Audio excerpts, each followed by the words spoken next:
What's up, guys? It's EDA here, and we're going to be doing the final part of our title race series, looking at Man City, the champions of Europe, maybe champions elect. Again, it would be another great achievement for the team who always potentially look like they may have dropped a step or lost a step, and then they're back again.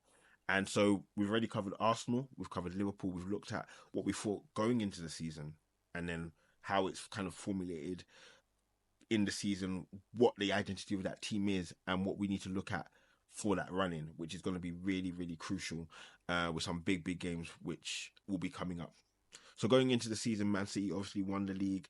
Arsenal had a massive collapse, and Man City was able to take advantage and capitalize and win the title, and not only win the title but win the treble. And so when you reach the heights of success that they have reached, and players reach it, coaches reach it, clubs reach it, there's probably a natural expectation of there's going to be a decline, because to keep that level, for example, when you're talking about how many Premier Leagues they've won back to back, so you would assume there'll be some kind of level of drop off after winning the treble, as you see in multiple sports. You've seen it everywhere. Going back to back, getting trebles aren't common things, because it takes a lot of work and energy to get there. And teams coming back for another season, especially a team sport like football, is very difficult for teams to come back and say, I'm going to win the league, Champions League again. But for them to win it, and especially I think the importance of coming back against Arsenal was important. To win the Champions League was massive. It was massive for the players who have been there for a long time. It was massive for Pep. And yeah, it was a transformation. It was a transformational point of the project, which continues to go on. And so when you reach a landmark like that, you have, key changes in the team. Obviously, had the introductions of Kovacic, Nunes, Doku, Guardiola.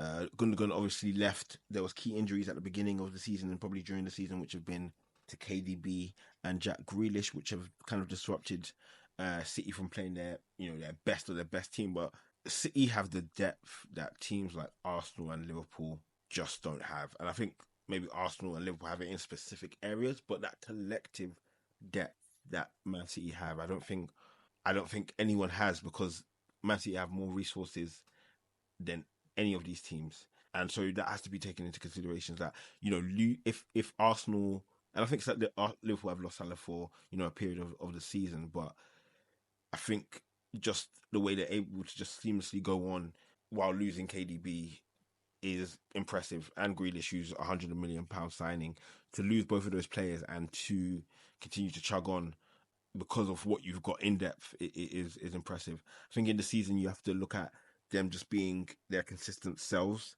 I don't think they've reached the heights of last season. I don't think Haaland's reached the heights of last season. But I've seen Foden step up in a big way, leading the team. Again, as I mentioned, Haaland hasn't been as impressive, but he still finds a way. He's still top of the Premier League top goal scorer list.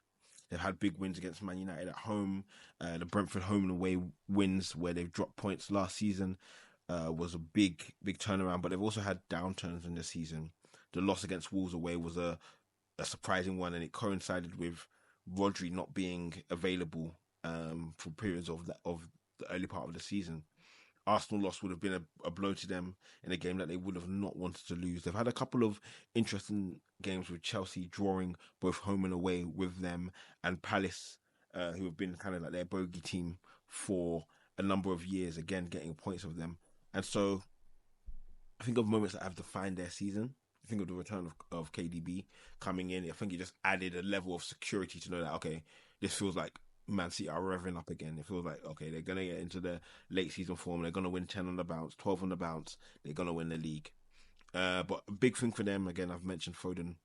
He has been their MVP for this season. He's been the most available. He's been the most dynamic. He's had the most, I think, goal contributions in the team. KDB is not available when Haaland's not impacting the game. He seems to find a way to do something for them, evident in the Man United game when he hit that brace as well. And they have the experience of being in this position. I think that's the key thing. I look at Arsenal.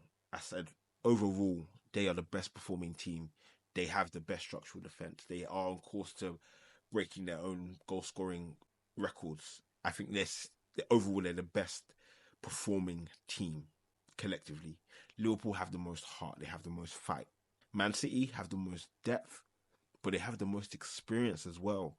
their experience cannot be denied. They've been down, they've been nearly out, and they've found a way.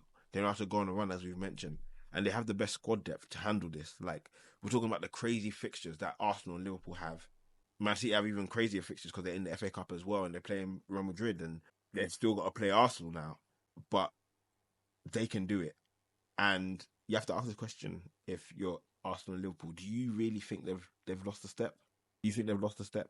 I think, I think they have. If you're asking me, I think they've lost a step. But do you think they've lost a step? And that will count more to Arsenal because now you're playing them. You need to take advantage of this opportunity. Man City are expecting Arsenal to come to the Etihad with all this 8 match winning run, and what they're expecting is that Arsenal will collapse. Arsenal will make an individual error. Haaland will bully someone or get a goal or get KDB will come up with a bang. That is what they believe, and that is what they know because that has been the status quo of the Arsenal games with Man City for a long, long time. And so it's for them to go into that game knowing that they are fighting that juggernaut, and it will be a key game to know if Man City are still at their level. I think the Real Madrid game will be key as well to know when they are playing the best of the best. Are they rising? Are they finding a way in these games like Brentford? Are they finding ways in these games like Bournemouth? Or is it that they've just dropped a tiny bit from where they were due to the success that they've had? Looking at the run in again, we've spoken about it. Key things we need to look out for. We need a Haaland that's lethal. I'm not talking about you. Goals obviously mean the world, but he needs to be lethal. He needs to be lethal. There's chances I've seen that he's missed that are uncharacteristic of who he is as a player. KDB needs to show up, do what he does normally. If he does, he can drag. I wouldn't say drag, but he can take Man City to another title. They need to continue to find a way, as I've mentioned. Those tight games where teams can drop points. Man City have found a way in this latter stage of the season to get points. It's going to be tough with the FA Cup, with the Champions League, as we've mentioned. With Foden, KDB, Haaland, that will be your focal point. That will be your focal point. Obviously, Bernardo Silva, who's amazing, will have his say. He always does in these big games. But yeah, those will be the people that you look to more commonly to get the job done in an attacking sense. Also, looking at the defense, I have questions. And they're giving up not many chances, but the chances that they're giving up are of a high quality. For example, the Arsenal defense aren't giving many chances away, and those chances that they are giving away are low quality. Where Man City are giving not many chances away, but the chances that they are giving away are high quality. If they were to run into a clinical finisher, if they were to run into some bad luck, that could have a detrimental effect on them. And these are the small nuances and the small differences that can separate an Arsenal from a Liverpool, a Liverpool from a Man City, a Man City from the other two. And so that's going to be a key one for me. Is their defense going to be able to stop conceding those high quality chances? And our teams that they're playing going to have the nerve to take those chances? We shall see. So looking at Man City, they're involved, they're active.